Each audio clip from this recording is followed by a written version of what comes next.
Okay, so I think we've started here. As far as I can tell, the microphones are turned on. And so part of our intention for this hike in the south of France was to try and solve the metacrisis as we're walking. And I wanted to at least make a first pass over the terrain that might allow us to actually do that before handing the mic to one of you lovely gentlemen. We're in the process actually of planning a physical meetup residency program in Italy next month in September 2026. And part of what I need to do in the coming days is to work out kind of like what is the theme for that event? Like, in what way are we planning to bring people together? Why do we want to gather in that way? What's the value of a residency that's somewhere between a co-living and a retreat, especially in connection to the metacrisis and working on it? So there is a physical real-world project. It's not just conversation. But then the other important thing for me would be, last night I was giving this community call and I presented like a framing of the metacrisis from this author, Sebastian Dienst, which gives like 5 major trends of breakdown in the world that we're living in, and 9 major trends of breakthrough. And as far as I can tell, all those like breakdown trends are connected by, I don't know, they have kind of like core underlying drivers, if you know what I mean. And so I thought about going into some of that territory as a way to open a conversation about the metacrisis and its solutions. Do you think that is sufficiently interesting to either of you to begin? Sure. Okay.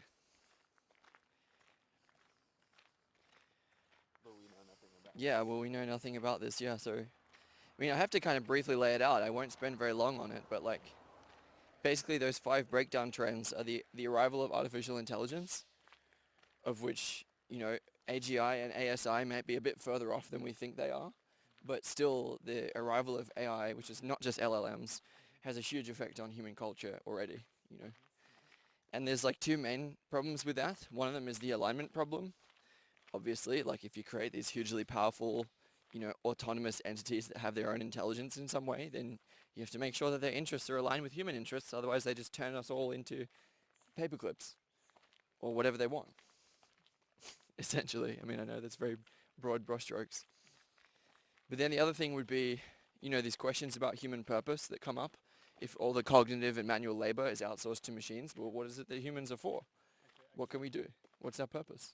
Actually used paperclips this morning to get a splinter out of my foot. Actually used a paperclip this morning to get a splinter out of my foot, so it's not a very appealing future vision for us, I would say.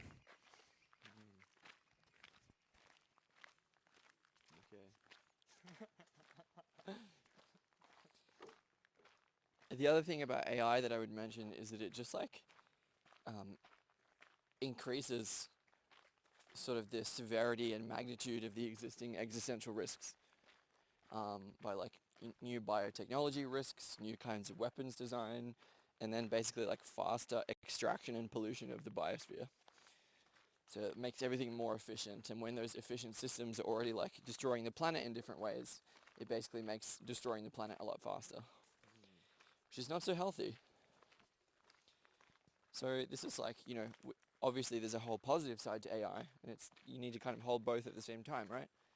But yeah, there is a way that it really exacerbates breakdown of existing systems, or transformation of those systems, you could say.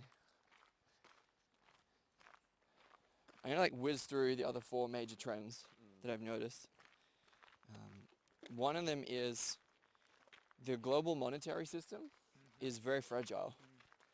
And the reason it's very fragile is because when you have like interest, like when you take out a loan from the bank, like, hey, I want $1 million to build a business, they just like invent $1 million.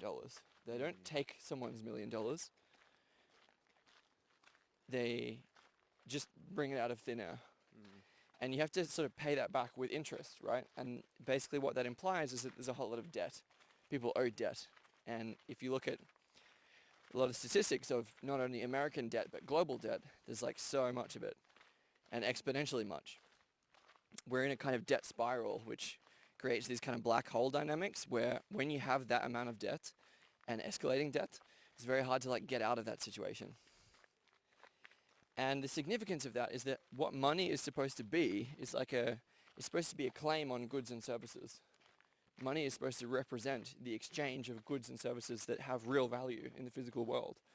But when you have these embedded growth obligations that are built into the economy because of how much debt we have, essentially, I mean, I'm not an economist, but the point is, like, this basically validates what the limits of growth people were saying in the 70s, which is that you cannot run, embedded growth obligations with these exponential dynamics in an economic system on a planet that is finite. Can I actually respond? Yeah, and so just to say that the implication of that is that over the coming decades, the entire economic system has to basically transform as we transition toward, retying our economics to the actual goods and services that we have, rather than, being so influenced by these financial instruments that are basically bullshitting us. That's all I'll say about that. Yeah, so to add on that, I think a major, I think the economic science as they are right now is pretty problematic, because economic science has a whole bunch of claims about fields that are actually not its core fields. Like, for example, humans are intrinsically rational and they're kind of like self-interested, which are assumptions that are at the source of our economic theory, but these assumptions would actually have to be proven through different types of sciences, like psychology, for example. And if we look at that, we actually see that psychology says something very different. So the economic sciences, to some degree, seems like a very isolated science where they don't actually use the expertise of other types of sciences to properly build its theories on like empirical results, but instead just kind of like have this bunch of assumptions and kind of build their theories on top of that, which makes it pretty flawed at the fundament, it seems.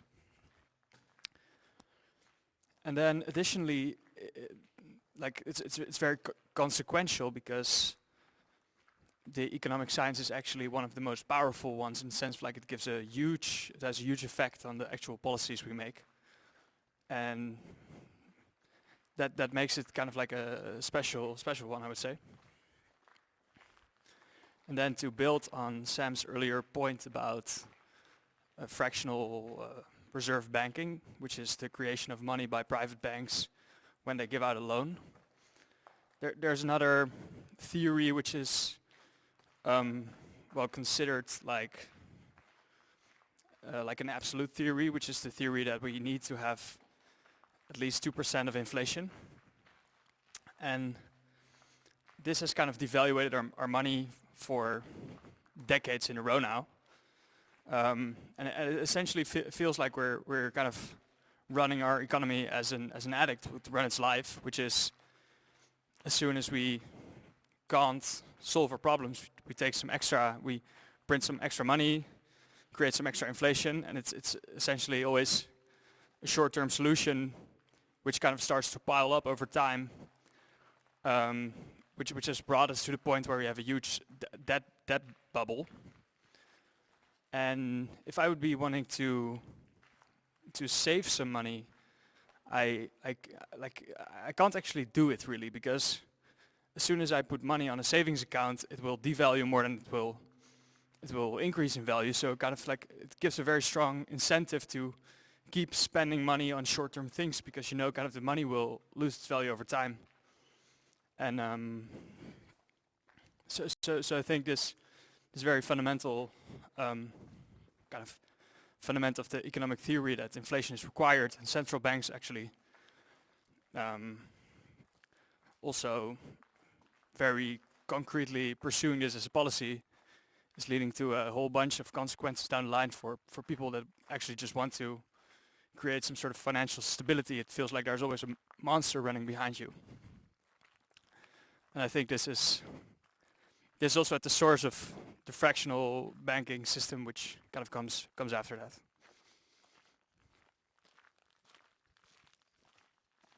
There was one thing there that was really important, is that people who are conscientious, people who like to plan for the long term and to save, these are also people who have faith in the institutions, right, who believe in society. But when that society cannot offer them the stability of the assurance that they're going to get their money back, that they're going to get pensions, for example, well, then those conscientious people, they lose faith, they lose trust in institutions, which is one thing that we see happening all around the world. So we were just talking about the second of 5 breakdown trends that I see happening in the world, the fragility of the global monetary system. I'm going to briefly go through the other 3. The third one is just like the ecological collapse that's ongoing. A lot of people talk about climate change, but if you look at the planetary boundaries framework, for example, well, climate change is just one of 9 different planetary boundaries, 7 of which have already been crossed. And so that's kind of tragic, and importantly, there are regenerative solutions that are available, and we didn't really talk about solutions so much, but definitely society is reorganizing locally and finding local, grounded, embodied uses for artificial intelligence, as well as local kinds of currency, local economics. Michelle Bowen's comes to mind in terms of peer-to-peer exchange.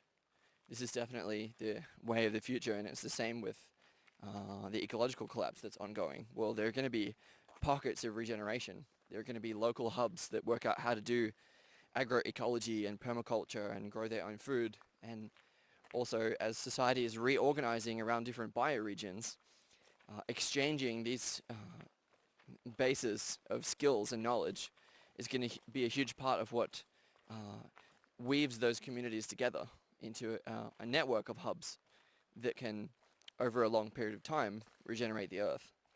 It's probably going to take like decades to centuries to millennia for the Earth to fully recover from the environmental degradation that's going on in different ways. But it is possible, and as we share more and get inspired about actually connecting with the places that we're from, you know, there is ultimately a trajectory toward stewarding the Earth more wisely. I won't go on about that one because I want to briefly touch on the other 2 breakdown trends. One of them is the end of the US empire, and the other one is the meaning crisis. So on the first one, the end of the US empire, we see like geopolitically the past 100 years or more have been shaped by the USA as the dominant geopolitical force on the planet. And that period has been characterized by an unusual amount of peace. It's very historically almost unprecedented for there to be so much peace between the major powers in the world. And so then you could ask, well, what's the basis of that peace? And part of it was built around the power of the US dollar. So for the US dollar to be the global reserve currency was a major source of what made people rely on and trust the American state. But if you look at the work of Ray Dalio, for example, he talks about how there are these big cycles, right? And the costs that a major nation state has to go through to become or to have the global reserve currency can't be maintained over a long period of time. And so what I'm basically saying there is that the peace that was the sort of the foundation of what you might call American soft power, that peace is unsustainable. And the reason for that is that the peace is basically built around everyone growing more. So after World War II, there was basically a whole new economic system and international trade agreements that were like, oh, if everyone grows their economy, then we don't have to fight amongst ourselves.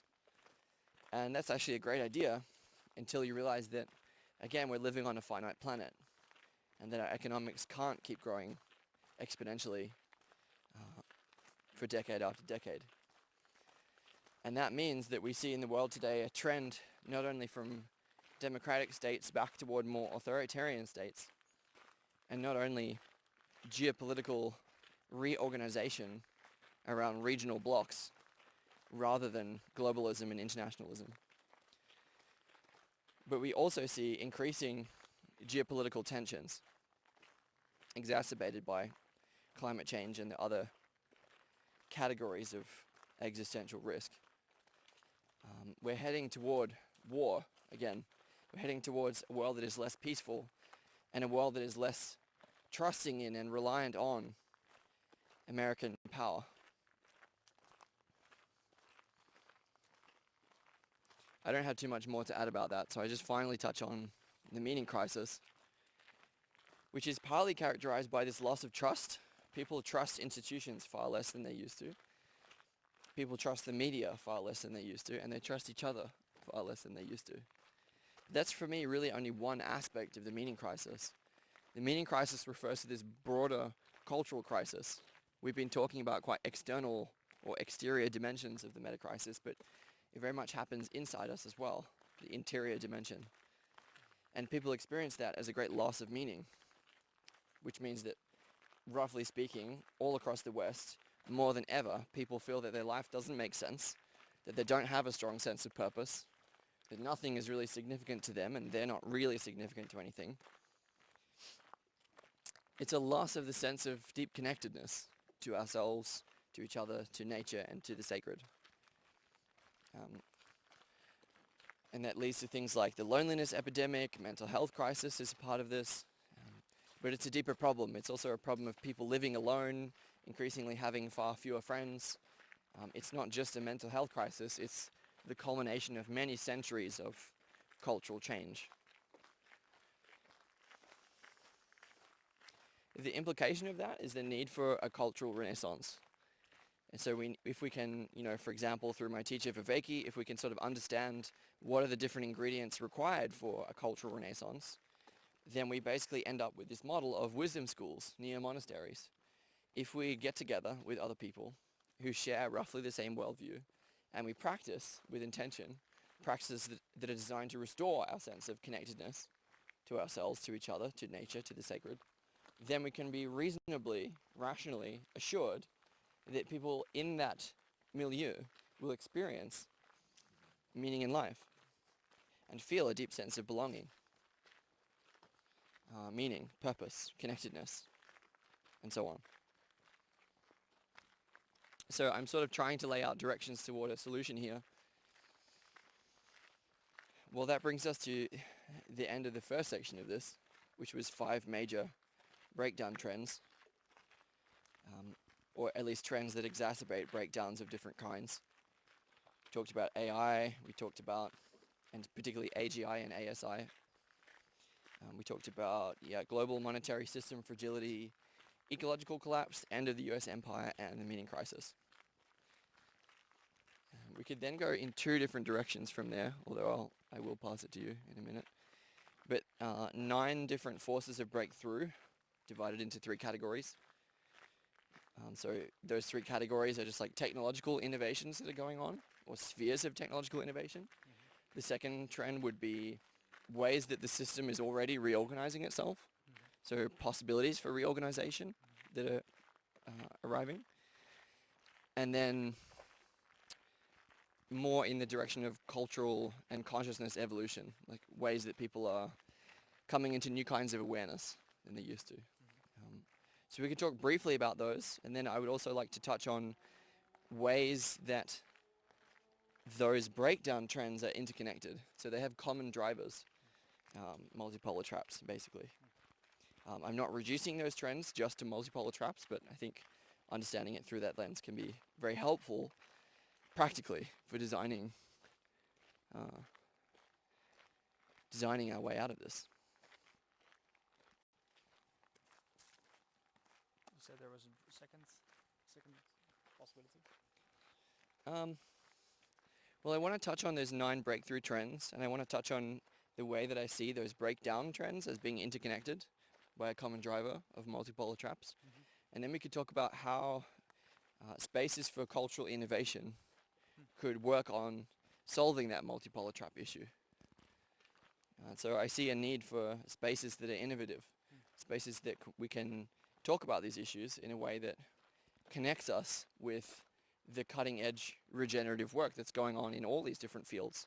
Not only regenerative agriculture, but regenerative economics, for example. So I guess I'm trying to flag throughout this that there is very much here a way toward the future. There is a vision of the future world that we have, I think, and that we can work toward, of society reorganizing around these local hubs, and building pockets of coherence, pockets of regeneration, and then linking up those hubs to form this network of, communities. Well, thanks, Sam, a lot for setting the frame for this conversation. I would say most of the things you described were not new in a sense of like I was quite aware of all the bigger problems which we see right now and how they kind of like compound into the metacrisis as you name it.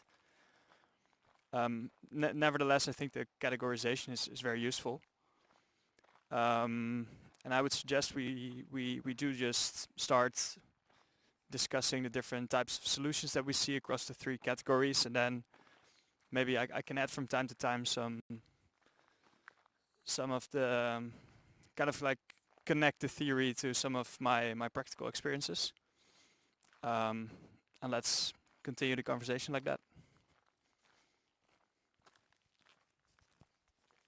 Yeah, sounds great. And I would love the opportunity to basically connect with more people who have more practical real world experience and have some more ideas about solutions, because I have some of them, but most of my work is cultural and local, and it's less connected to systemic change in, engineering, for example, or in economics, or working out how to deal with AI is not exactly my forte. So, so the 9 breakthrough trends that I wanted to name. First one is these foundational technologies. So we see major advances not only in AI, which is obviously positive in many different ways, but also in embodied robotics. Like we have the real possibility to outsource so much of human labor, both cognitive and physical, to computers, which is an amazing, amazing thing. Just on the innovation side, the invention of AI basically makes possible decades and centuries of scientific research in only a few years. So the potential impact of that for the good should not be underestimated at all. The second one here would be innovations in genetic engineering and synthetic biology. This is probably one of the fastest growing, fields in the world, especially as it interacts with AI. So many genetic diseases of different kinds have been messing with humans for the longest time, and it's becoming possible for us to look in a deep way at our own genetics, at our own code, and work out how we could, in a sense, redesign ourselves, redesign human nature. There are obviously risks that come out of that, but I think the basic advantage would be that it's much easier to treat many genetic diseases that it was impossible to treat beforehand. Curing cancer, for example, becomes not outside the realm of impossibility. The third one in these foundational technologies would be quantum computing. Again, not exactly my field of expertise, but I understand quantum computing to be a completely different substrate for computation, which could, provide huge gains in efficiency. It could basically give birth to an entirely new kind of computation that is not only much more efficient, but I think different in other ways as well, although I couldn't say how. So that was all I wanted to say on foundational technologies. Briefly on the ways that the system is already reorganizing. So firstly, in terms of money and what we value, the fact of this global monetary system fragility allows us to open up these deep questions about what is valuable, right? And it opens the possibility for us to reorganize the economic system at a very deep level, to create, for example, systems of peer-to-peer exchange where we can draw wealth down into local community rather than having it extracted up into these multinational corporations. Yes, sorry. So when we talk about foundational technologies, Um, does it include the energy transition, like renewable energy? It does. I had put that under the second way that the system is reorganizing itself. So other than ways that we can reconsider the relationship between money, value, and economics and how they're coordinated in the world, the second trend there on systemic reorganization would be energy production and distribution. The energy is getting much cheaper, much cleaner, more easily distributed, and a huge part of that is the renewable energy transition, right? That obviously interacts with, so, I mean, these are divided up for analytic purposes, really, because there are all these technological innovations that are so important to the renewable energy transition. I could sort of add that I don't think we necessarily have the materials, the rare earth metals, to execute the renewable energy transition, but I think it's worth, continuing down that road as much as we can. So when you say you don't think we have the critical materials, you think that's going to be a fundamental bottleneck to rolling out the technologies that we're now essentially seeing being rolled out, but which are scaling up at an exponential rate, like especially if you look at the rise of solar panels. But a lot more of this is needed still, and we do see kind of critical materials getting into a bottleneck, but do you think it will be a fundamental bottleneck through kind of like complete institutionalization, or do you think we'll solve that? It's possible through faith in sort of scientific progress and innovation to imagine ways that we can use materials that we do have to make renewable energy technologies. But I think I like here the work of Simon Michaud and Nate Hagens, and they've really pointed out how the forecasts for the renewable energy transition have not taken into account these shortages of rare earth minerals at all. And even if we could pull off the renewable energy transition, which I'm saying is highly questionable because of shortage of key minerals, the way that solar panels have been rolled out, for example, is that the energy gains that we get from renewables have just been added on top of the energy that we're already using, if you know what I mean. So it's not just that we have to add more renewable technologies, it's that we have to actively switch off coal, gas, and oil, basically. Because if we just add renewables, we end up using more energy. Yeah, so I think you're getting to an important point, but like maybe for the structure of the conversation, like I would love to speak more about renewable energy and then about like new forms of monetary systems, because I think these are the two things that I've like most knowledge about. And you make a fair point, which is that the additions of electricity generation capacity have just led to more consumption being, more electricity being consumed. But I'm not sure if that's not a causal effect, in my opinion, in the sense of China and India have been building new coal plants while the West has been shutting them down because there's like more economic growth taking place in these countries because they've not been on the same economic level as the West, historically speaking. And that kind of indicates that this would have happened anyway. And now we're just able to produce a substantial share of this energy that's required for the growth that was going to take place anyway from renewable sources. What I think is even more important is that like we see that the energy consumption is growing and it will keep growing in the near future due to the rollout of data centers, especially because data centers are very energy demanding. But at the same time, what really changes here is that with the renewable energy, we first of all we tap into sources that are within our lifetime unlimited, which are given to us by nature, and for that reason I like to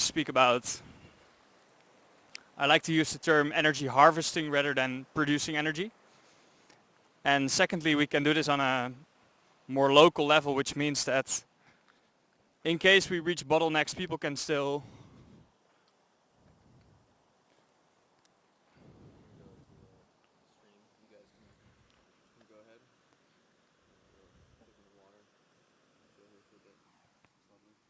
Want to keep walking, or let's just keep talking here and then wait for it? chill for a bit. Up to you guys.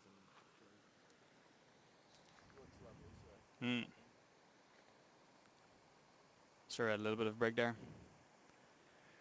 So it also shifts. It shifts essentially the production to where it is most essential, or at least it can shift the production to where it's most essential, in the sense of, in case we would get to an energy shortage due to a variety of reasons, like for example, fossil fuels are not getting transported anymore to the places where they're required in order to produce energy. There's a breakdown of the grid. Different kind of reasons. A lot of the consumption that's taking place now and that's growing right now might eventually shut down if the economy would, for example, collapse or a kind of decline. But still, these sources will keep generating electricity, which is essentially kind of like usable infrastructure for the next decades, which we have installed now, and we're gonna be able to kind of keep reaping the fruits wherever we installed these sources, which are in like quite a decentralized manner. So I'm not exactly sure what the point is where I was going, but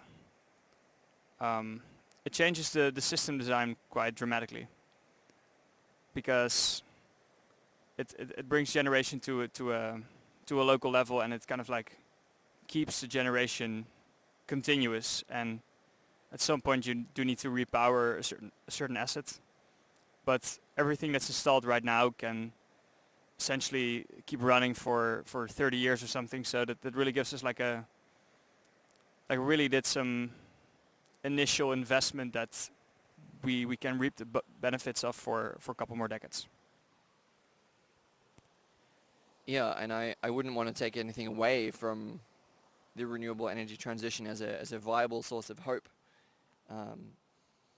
So, if there are a few kinks or bumps along the way to rolling out, renewable energy for the whole world, I think it's important to account for that, but it doesn't take away from this broader trend that I see toward clean energy for everyone, which would be a great thing. I think there are also like other dynamics of the metacrisis that are important to name here, or to notice that renewable energy interacts with. Sort of like if we had clean, cheap energy for everyone, it wouldn't necessarily be a good thing, in the sense that it could just make it easier to do stuff that is like ruining the rest of the planet. So yeah, I think like it's a lot of people seem to think that if we just have energy for everyone, then all the problems will be solved, and like that's not true at all. So I get that it's important, but it's sort of necessary but not sufficient as a component of a full response to the metacrisis. But again, I'm enthusiastic about this. I mean, yeah, I won't go on about that, but I just wanted to add one other thing, which is that we talked about, again, 3 different kinds of foundational technology innovation, and then we've been talking about ways that the system is reorganizing around money, around value, around economics, and then around energy production and distribution. But the third one would be around governance and collective decision making. These new digital technologies, not only AI, but even just the internet, make it possible to design decision-making institutions in a completely new way. They make possible new forms of constitution, new forms of democracy that were not previously possible. And that's really interesting, right? It's a source of innovation. It's a source of questioning. We could talk more about that. But then sort of finally, I would just add something which is like this other category of breakthrough transitions, which is more about consciousness evolution. So it's kind of more cultural. And there's sort of 3 parts to that, very briefly. One of them is the human potential revolution, which is like a lot more people are interested in psychedelic medicine, biohacking, personalized medicine, longevity science. Like it's really becoming possible to sort of, in a sense, optimize human nature, or to explore deeper aspects of human nature in a way that fundamentally supports our health. And then the other two trends here would be, one of them, ecological awakening. So we're sort of moving toward including the planet as a part of our extended body mind. We're moving toward the recognition that the planet is itself an extension of our own body. It's a part of who we are. It's not just something that we live in. It's actually us. It is us. Because what are we without the water? What are we without the sun? What are we without the plants? What are we without the animals? Well, not very much. And so we're moving toward regenerative systems that are built on this principle of interdependence with nature, where that recognition is fundamentally built into, not only our governance, but also the systems that we use to interact with nature, built around complexity rather than being complicated. So rather than designing stuff that breaks very easily, like phones and airplanes, we're moving toward understanding how to facilitate the emergence of complex systems, like rainforests, which is a completely different kind of, again, regenerative design. And then finally here, there's a return of transcendence. This is the third kind of trend in the consciousness evolution part, is that many, many more people than even 50 years ago are reporting mystical and transcendent experiences. And that might be because the reporting is better, and it might be because people feel safer to report such events. But it's still really important to notice that just because people are leaving the original religions more than ever, many people are, especially in the West, identifying as spiritual but not religious. They still have profound experiences. They still have direct experiences of what is called the really real, or the numinous, or the sacred, in different ways. And that's a really important trend, because it shows that we have this, in a way, religious DNA. We have a kind of spiritual DNA within us, which is not just something that people believe in. It's fundamental experiences, direct encounter with what some people call God. And this is, again, more toward the trends of my own work, which are about cultural innovation. How can we restore a deep sense of connectedness with the sacred and have that infuse the rest of our work? Overall, I would sort of argue that we're living through a kind of phase shift moment. It's kind of akin to the shift from single cell to multicellular life. It's a really deep moment. It's much deeper than most people tend to realize, I think. I think it's such a deep transition that it's really hard to grok how deep it is. And so I see this as a moment of sort of great initiation, where our species is moving from adolescence to adulthood. And so we can get involved, in my opinion, by building this new system that is emerging to replace the old one. And that looks like reorganizing around local community hubs and practicing regenerative forms of land care, participating in the cultural renaissance, which is the antidote to the meaning crisis, and innovating in different kinds of economics and in governance through digitally mediated collective decision-making, digital infrastructure. But participation in this moment, it also looks like participating in grieving all that's being lost, and still engaging with the old system, which is becoming obsolete, but engaging in ways that help it to transform and transition. I think just jumping over into the vision, into what's new, into what's still emerging, is a way to bypass the heaviness and the depth of what we're losing as well. So that I think holding both at the same time is something that I found to be really important. So can we... thanks a lot for the introduction. I think this is an amazingly powerful framework, and I recognize all the things you said as very fundamental forces at play here, and I'm very happy that we have 9 pillars for optimism and hope. That's actually a lot, and I see many of these pillars around me, especially the ones on consciousness and cultural innovation. About technological innovation, I think it will still take some time to reap the benefits fully, and I think also that, especially for the technological innovations, like to some degree I feel that the cultural and consciousness leap are kind of at the root of us using the technological innovations wisely. And same as you, I'm not working on any of these, so I think it's kind of like most out of scope for us now. In the sense of like there's not a lot of practical things we can do to build on that, apart from I guess educating ourselves and then developing some sort of ethical framework on how to use these things. And I guess with AI we're already in the process of doing that. At least speaking for myself, like I use AI for a lot of things. It's very helpful. But it also means kind of like giving up a degree of autonomy, really putting faith in the results coming out of a technology. So it's kind of something to be done with care. For the continuation of this conversation, should we just do a break here and then go for a swim and then continue after? Okay, great. Listeners, we're back after the break, after ads. So you can write all this stuff yourself?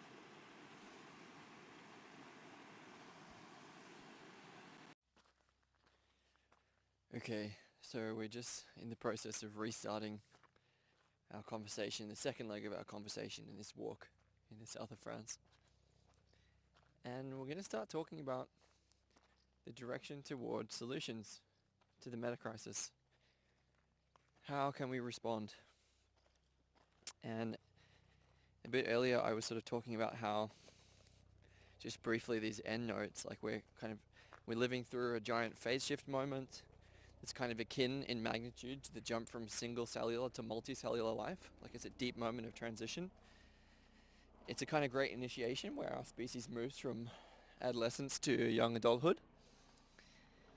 And in my opinion, it's a kind of like a non-linear phase transition in physics, where as the old system sort of becomes more chaotic and disentangles or unravels, then new kinds of organization and reorganization, they become possible. And that depth of transformation is really only possible when that chaos is there. You know, so even though there's an element of tragedy to the situation, it's like, well, the destruction is in some ways a part of the ingredients. You know, it's one of the things that gives way to really deep reorganization. Otherwise, I just wanted to add that, like, broadly speaking, I see how we can get involved by participating in building that new system, which is still in the process of emerging, you know, and to do that, it looks like reorganizing society around these local community hubs and practicing in a different way, living in a different way than we have been. So changing our culture, changing our practices to regenerative forms of land care, like agroecology, permaculture, growing our own food, this sort of thing. But also participating in a cultural renaissance, you know, practicing an ecology of practices with people who share a similar worldview, weaving a web of interconnected and interdependence between different community hubs. And then also innovation in local and regenerative economics and in new forms of governance and collective decision making with digital infrastructure. And finally, I mentioned that participation in this transition looks like grieving all that's been lost and still engaging with the old system that's becoming obsolete in ways that help it to transition and transform. Did you want to add anything from there?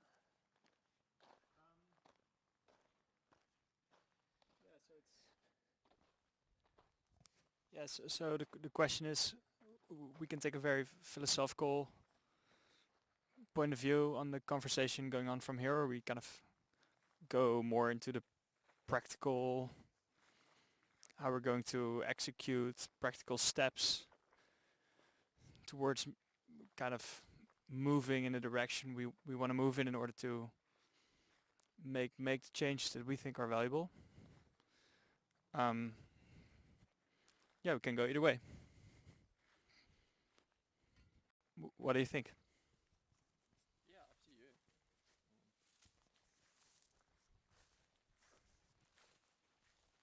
I think we just have to step over here, but this is probably electric.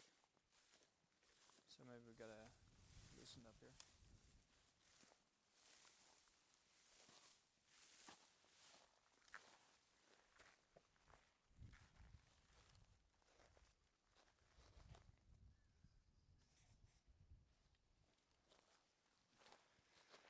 Because I think one of the most important recognitions is that when we speak about all these things, um, well, it immediately makes us feel very small because this is happening on a world scale, and if you're an individual, the effect, the influence you can kind of, the effect you can bring about on a world scale is, especially initially, pretty small,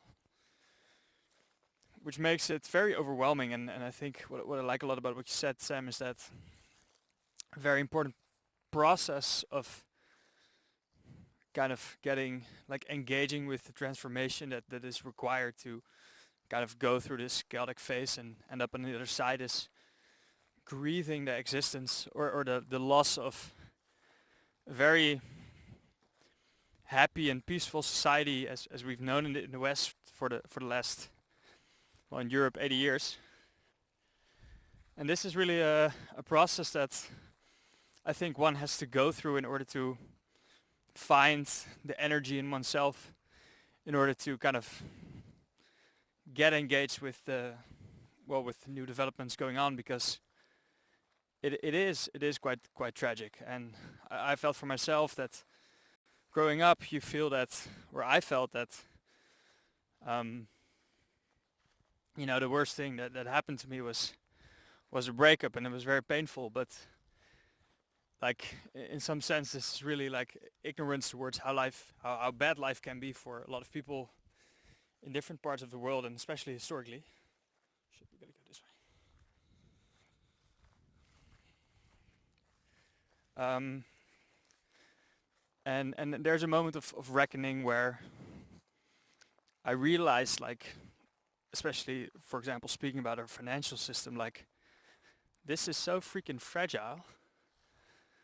Like, this is seriously dangerous for our well-being. And I think it's not electrified.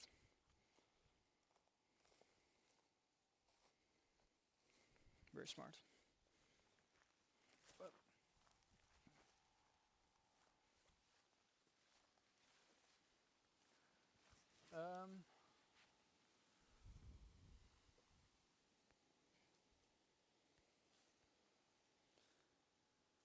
gotta be honest, the road is a little bit unclear here, but I think we might get there through here.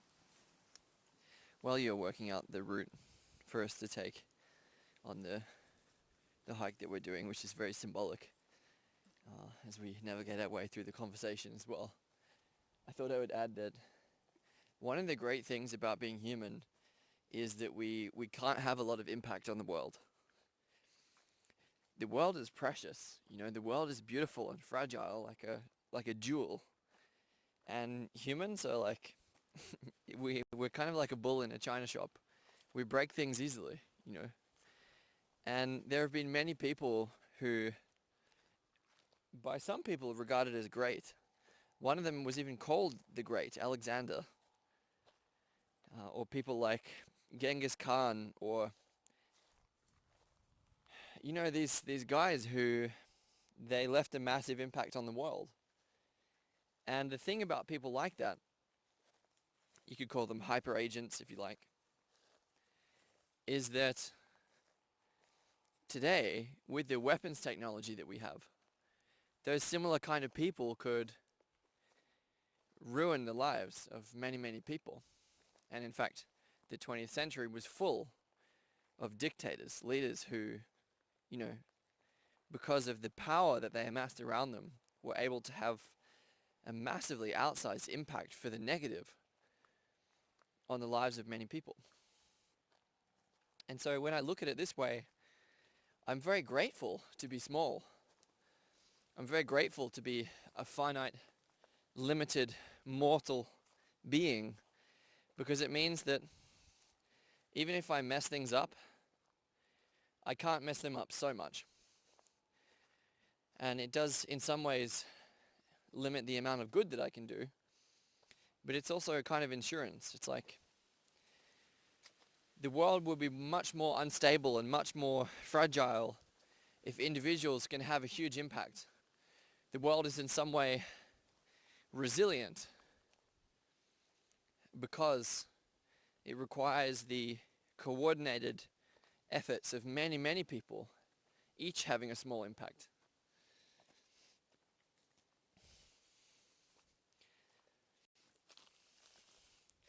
But at the same time, I agree,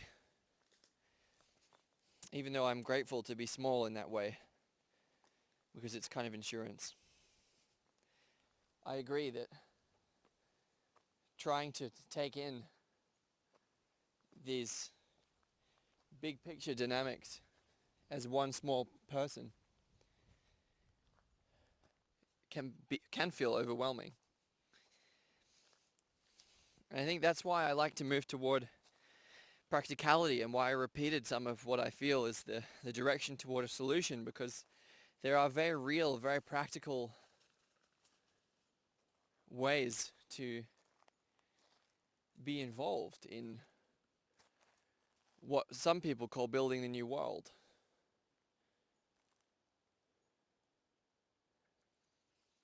And so we should talk about that, because that practicality, it can give people a sense of purpose.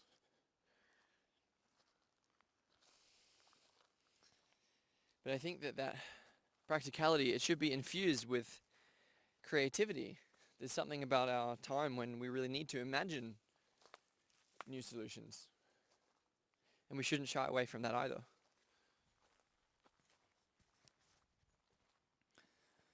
Yeah, so to build upon your point of practicality, speaking about building a new world, it's very big. So the question is, okay, so where do you start? And kind of the point I think I tried to make earlier is that if you want to build a new world, you have to kind of acknowledge that the current one is broken to some degree. Otherwise, there's not good enough a point to even start building a new world. And when you actually recognize that the world as it is broken, I think there is a period of grief that kind of comes from that, and in which you might not even be able to really move that much, but you're actually kind of doing some internal processing in order to kind of like arrive at a point where you also have acknowledged that this is the most important thing in the world, because it's much more comfortable to live your life as it is, and there are probably plenty of like smaller problems that you could put all your attention to on solving and figuring out. So the initial question would be like, why should anyone kind of focus on building a new world, taking that leap? And I think it can be answered with which ties back to your crisis of meaning, is that solving smaller problems ends up being not so meaningful if the broader context is just like absent, like there's no broader context in which it's worth, and then it's atomizing to some degree. What I've experienced very much for myself is that working on larger problems is really one of the most connecting things out there. Like it's incredibly connective experience to be with other people and work on things that are so much larger than yourself, that might even extend beyond your lifetime.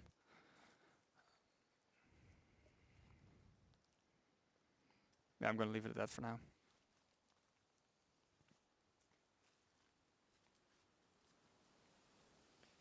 I think the most important point that you mentioned there was that internal process of grieving for the world that is being lost is actually a step forwards. And that's very paradoxical because it can feel very disempowering. It can feel like a step backwards, but it's not. It's really not possible to participate fully in that which is new, that which is coming into being, unless we make space within us for the old to die.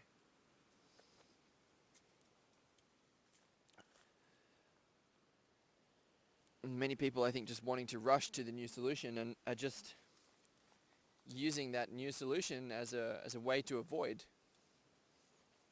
facing grief and despair, despondency, depression, feeling uncertain, not knowing what the right path is, not knowing what is the truth anymore or who to believe. Those are all capacities. We have that capacity within us to sit with uncertainty. And it's when we sort of reactively jump to a solution that we usually create solutions that break more of the world. And so it matters. This is really one of the key qualities of the metacrisis, I think, is that most of our attempted solutions to problems in the world actually create worse problems. And so I think to really engage with this, we have to develop within us, and as I said, it's this deep cultural work, it's existential work. We have to develop within us new capacities. We have to change in some way what it means to be a human being, what it means to live here on the earth. And part of what I mean by that is in developing our capacity to recognize and be with the complexity of the world. So I would say that the more mature we are,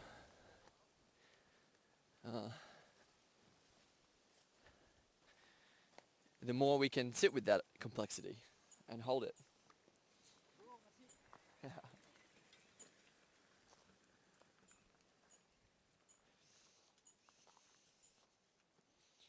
Do you know what I mean? Yeah, I feel what your point.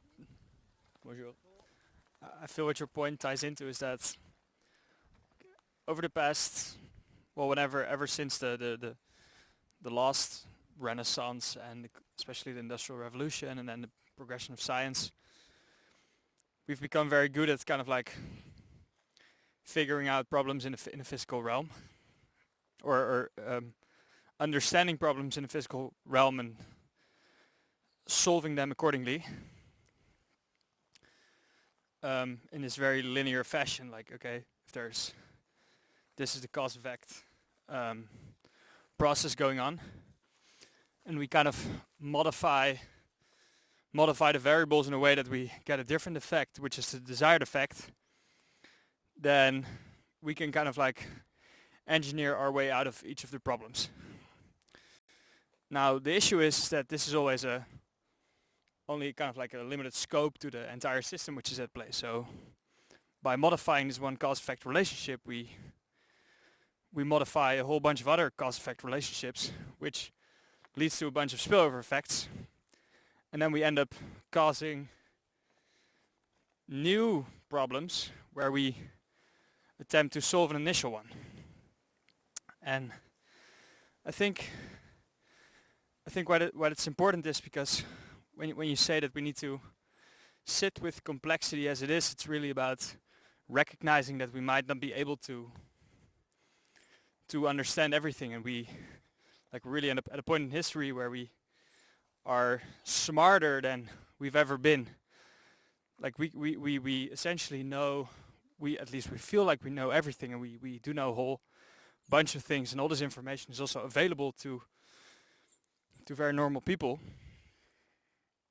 But at the same time, every time we figure something out, this just raises a whole bunch of new questions.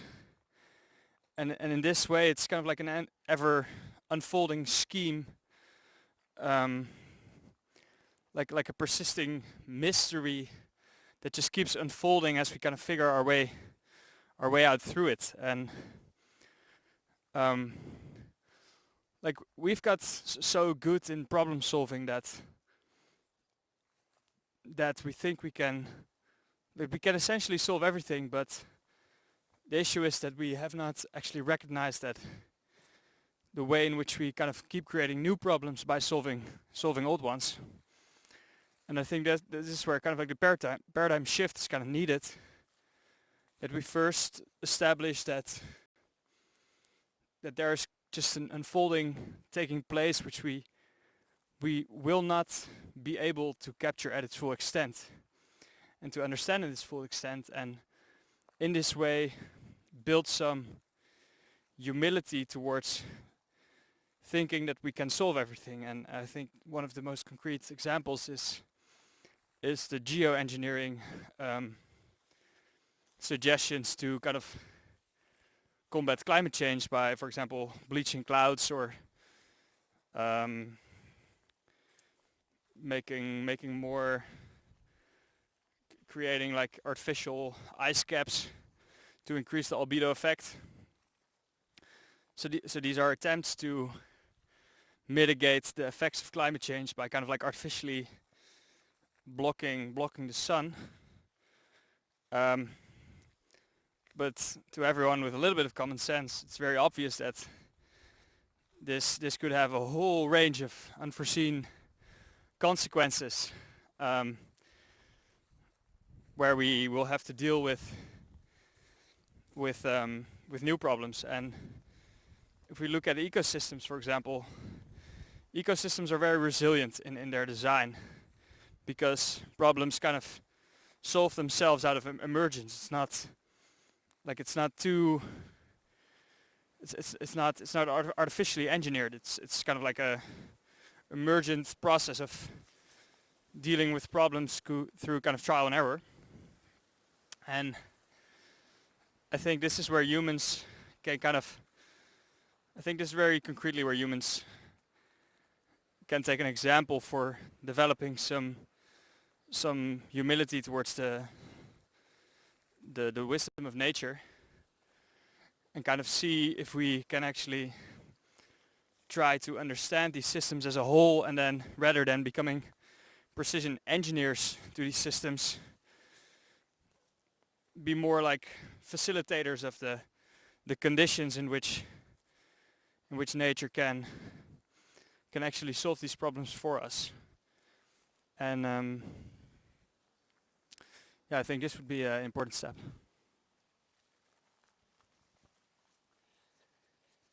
Yeah, so partly what you were pointing to in your examples was these externalities, the fact of externalities. When in our modern way we design solutions to problems, we expect a first order effect from those solutions. But there are unexpected effects which are second order effects and third order effects and fourth order effects. And so one of my teachers, Daniel Schmachtenberger, in an essay, I think it's called Development in Progress, the essay talks about red teaming and yellow teaming and purple teaming in design. So asking questions like, in this project that we're working on, what could some of the unexpected consequences be? How could they be accounted for? What would happen if this project went really well? I'm trying to think of other examples, but if you look at that essay, it gives some great examples of ways that we can modify the design process of projects that we participate in to try to learn to account for externalities. But otherwise, in terms of this recognition of complexity that we were speaking of, and how we can learn different virtues, and again, this is like bringing it back down to the cultural work, to really learn virtues like humility and recognition of complexity, it requires cultural work. It requires inner work. And we need places where we can do that work. And we need practices where we can develop those specific virtues. And consider, well, what really is humility? How can we develop it? Because there are underlying skills and capacity gaps that we can't just assume that people will be able to meet. This is why we need wisdom schools, near monasteries, places where people can go to learn how to be a human again. Otherwise, I would say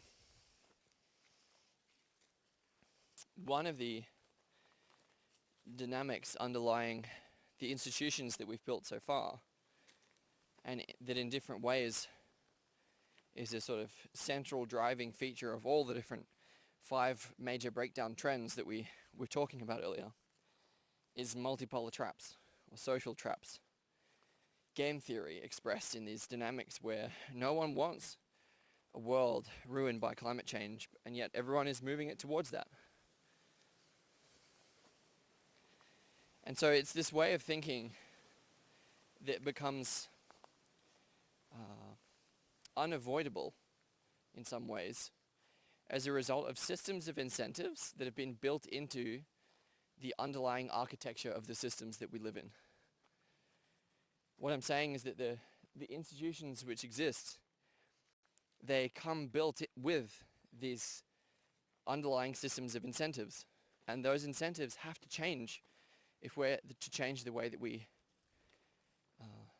relate and act in the world.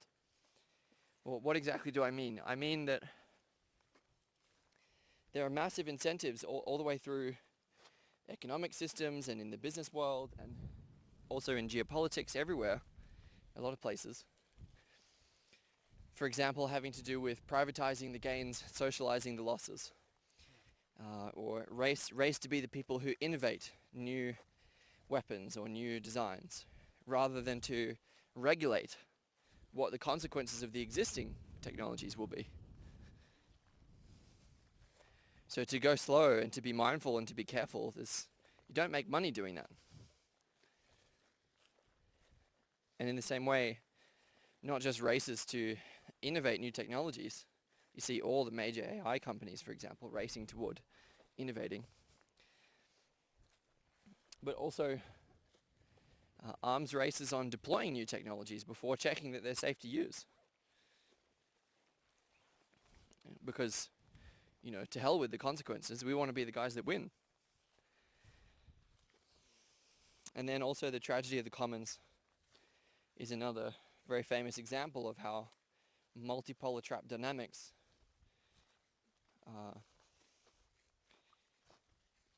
they damage the way that we relate with each other. So I'm saying that all these different arms races, both technological arms races, economic arms races, the tragedy of the commons, there are other examples as well, but all of these are expressions of the multipolar trap situation. And it's this game theoretic logic that causes people to think in their own short-term interest at the expense of the collective long-term interest. And even though they think rationally in their own short-term interests, they fail to act to the collective good. And the consequence of this is a world that no one wants to live in, a world that's worse for everyone. And so what that implies is that our cultural renaissance, the redesign of civilization that we're trying to participate in, it has to include a very real solution to that kind of dynamic. Unless we can bind these multipolar traps, which at a top-down level is done by international agreements and laws that are very difficult to enforce at the bigger scale. Unless we can do that, for me, in a bottom-up and emergent way, then I don't think our cultural renaissance is going to have any legs to it. It's sort of like, I'm not talking about just going back into tribes again, which would be a regression. We run into problems like tribal warfare, for example. I'm talking about a networked web of all different kinds of communities that are in reciprocal, interdependent feedback dynamics where they exchange information, skills, people in a way that builds reciprocity, builds trade, and that can account for again, multipolar trap dynamics at the deepest level. And there's a whole lot of cultural work needed to really achieve that. Yeah, so I would like to talk about one specifically, which is the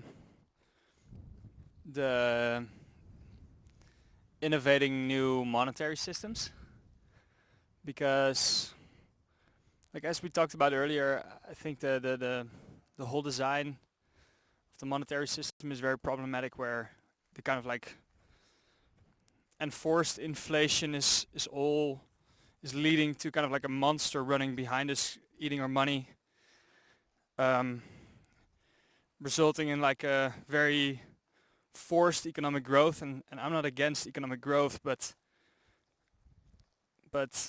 it's reasonable to believe that we kind of move in cycles of like a little bit of growth and a little bit of downfall from time to time, without there being like a risk of everything collapsing. And now there might be, but it is because we've already kind of like given ourselves so many heroin shots that we've become so addicted that we kind of have this whole body of debt literally kind of carrying behind us, which we now need to get rid of or resolve in some other way. Now for me, learning about the design of Bitcoin, I thought was very interesting because, well, it doesn't have this inflationary trap which we are finding ourselves in with currencies, like national currencies that are controlled by central banks.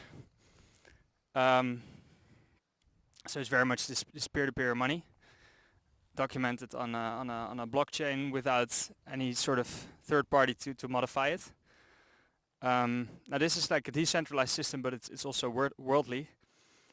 And what I would be wondering is like could we design something like this on a smaller scale? Like what other solutions we could kind of design at the local level, which would help us to develop like a new relationship to our money, where money becomes like, again, what it's meant for, like a couple of essential properties, like a store of value, a unit of exchange, like having a consistent unit of exchange, where I can kind of like account on the fact that if coffee is going to be €2 today, it's going to be €2 in 4 years, because if this number keeps changing at some point, I cannot properly value stuff anymore. So I think this is a major source for distrust and kind of for a lack of continuity, which makes people feel like the world is too complex for them to understand, even though I don't think it has to be.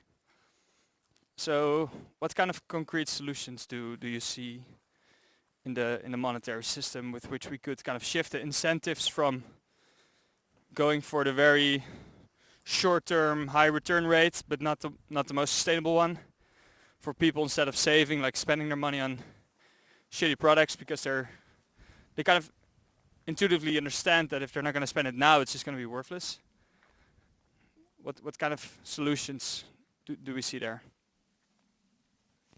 Yeah, I mean, the first thing that I would say is that I'm not an economic theorist, and this is not the sphere of my own work.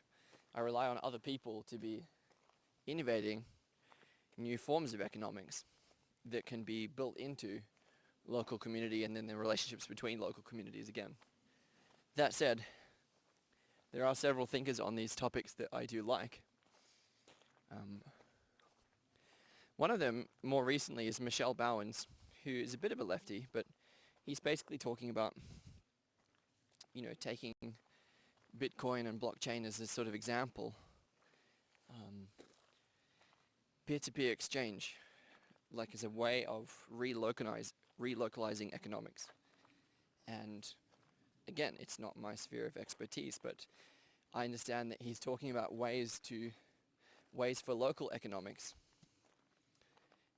built into the community, in and around the community, to interact with the broader world, reach out and interact with capitalism as it is today in ways that are not insular, in ways that are not self-enclosing, but in ways that encourage and allow wealth redistribution from the top level down into the local level. So I find there's sort of a need for not only local systems of exchange, but innovation at the middle level, meso level, where we need sort of economic infrastructure that helps this big wealth in the form of multinational corporations and states and billionaires and the like. We need to help that wealth get down into local community again, and we need economic structures, probably digitally mediated in large part, obviously, to facilitate that.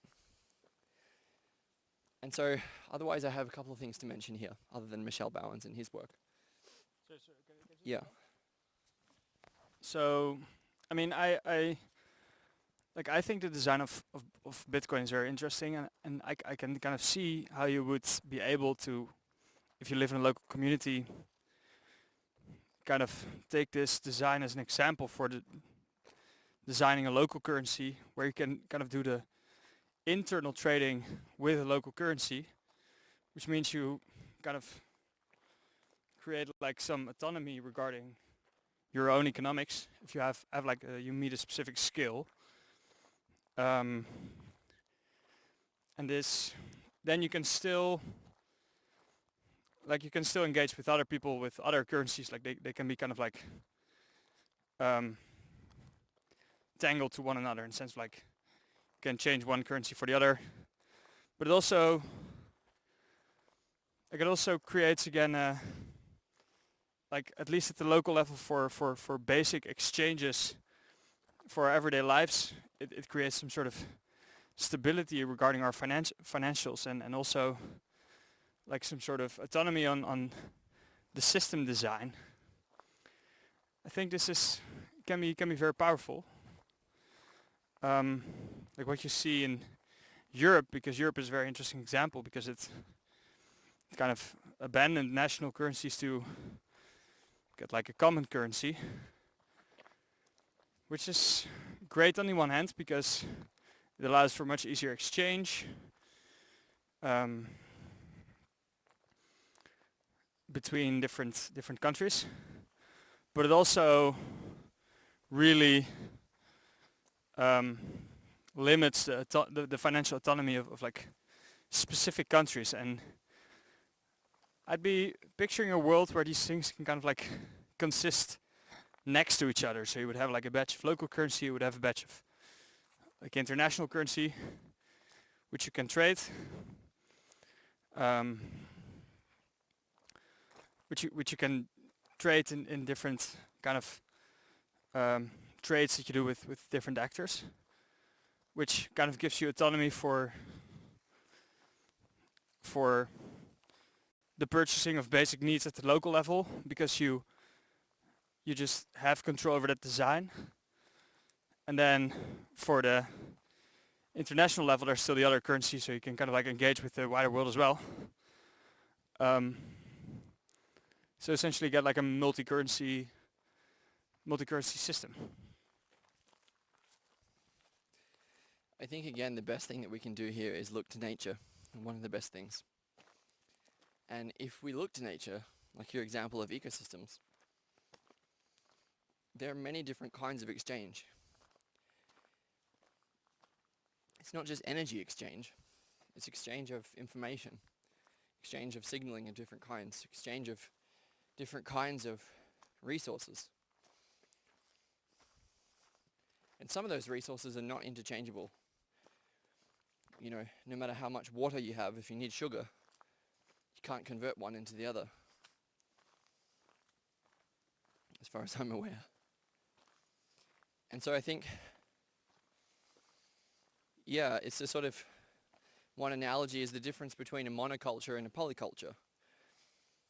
One of the reasons that the literature around the amount of new trees that are being planted is not so positive as some people might think is that if we just plant monocultures, well, that's not a direct replacement for old growth rainforests, for example.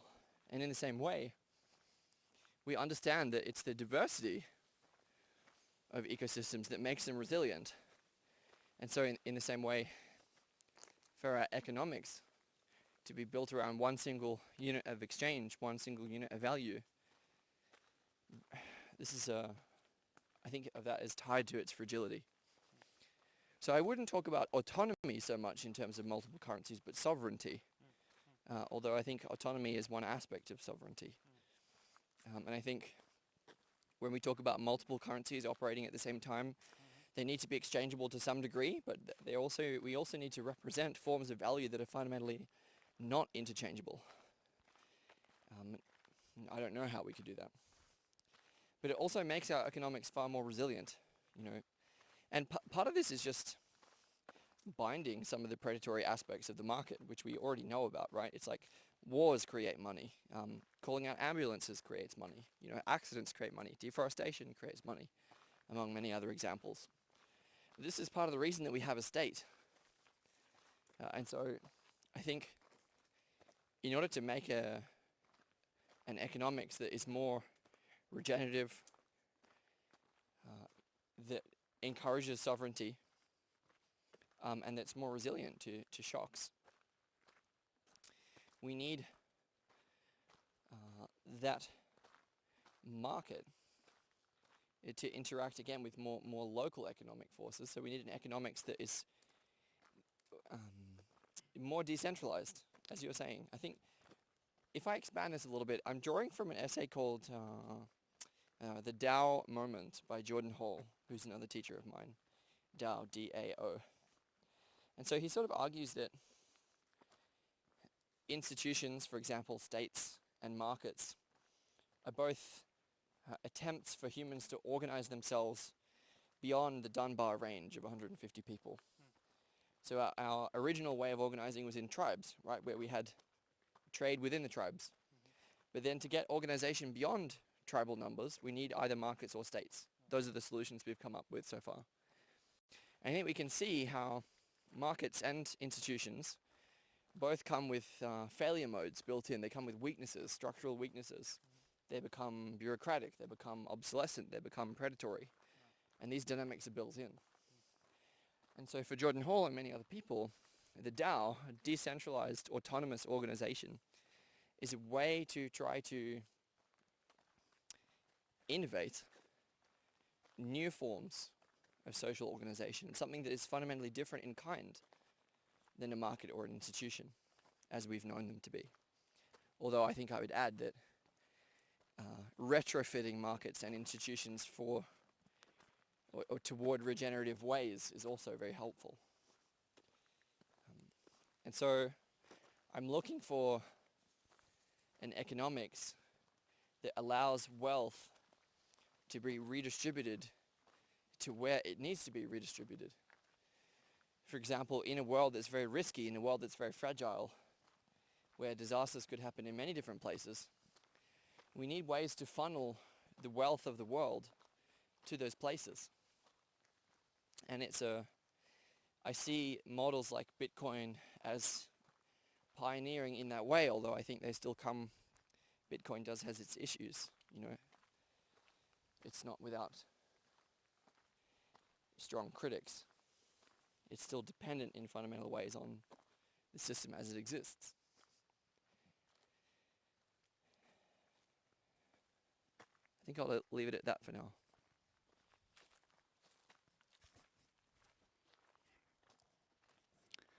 Yeah, thanks. The question how the wealth of the world is funneled to where it's most needed is a very interesting one. And I actually don't think it's so much about funneling the wealth, or maybe you mean it in a different way, but channeling the wealth to where it's needed. It's more about facilitating the conditions in which wealth can kind of like emerge spontaneously. And I think it does in a sense, because like there's sunlight. Sunlight is just shining everywhere on Earth essentially, and in some places a bit too much, in some places a bit too less. But a lot of places are, like if you start with just a physical space and you leave it, then nature itself will essentially emerge. Sometimes with very fast, if the conditions are perfect, and sometimes in a much less abundant form when the conditions are more harsh. But fundamentally, every space is kind of like an opportunity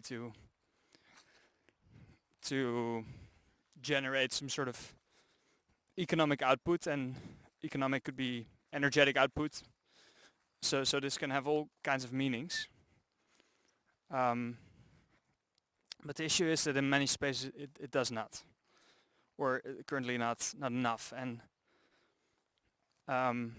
like we're in an interesting time for a whole range of reasons. But one is that we've essentially, like, to some degree, we have conquered the whole world, in the sense of we, like, the majority of our land is used for productive purposes, and if it's not, it's usually because the conditions are just so harsh that it's just impossible, like in the desert or in the Arctic. And then there are these dedicated spaces we preserve for nature, because we kind of recognize that there is intrinsic value in nature that we kind of have to harness and protect.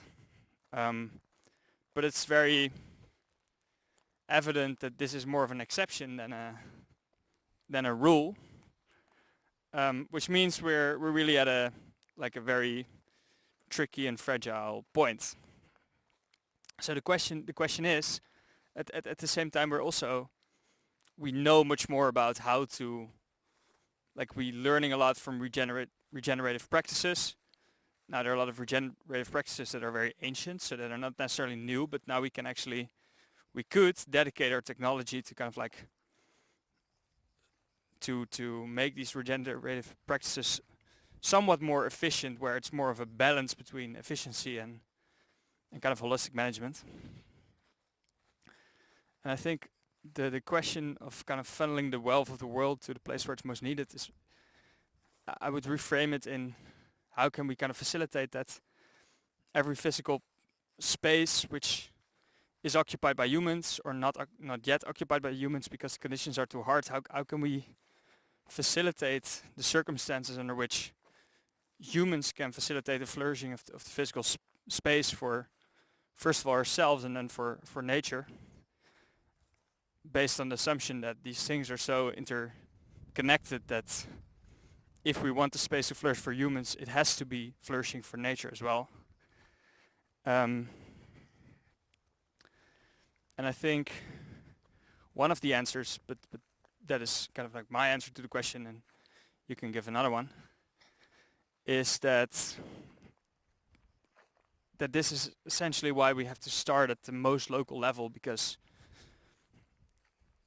we still have like a lot of usable space that we can do something with, but you need the right type of mindset to do something productive, or productive in a holistic sense with it. And then we have to essentially get to the space, cultivate the holistic mindset, and then the space can become a flourishing space.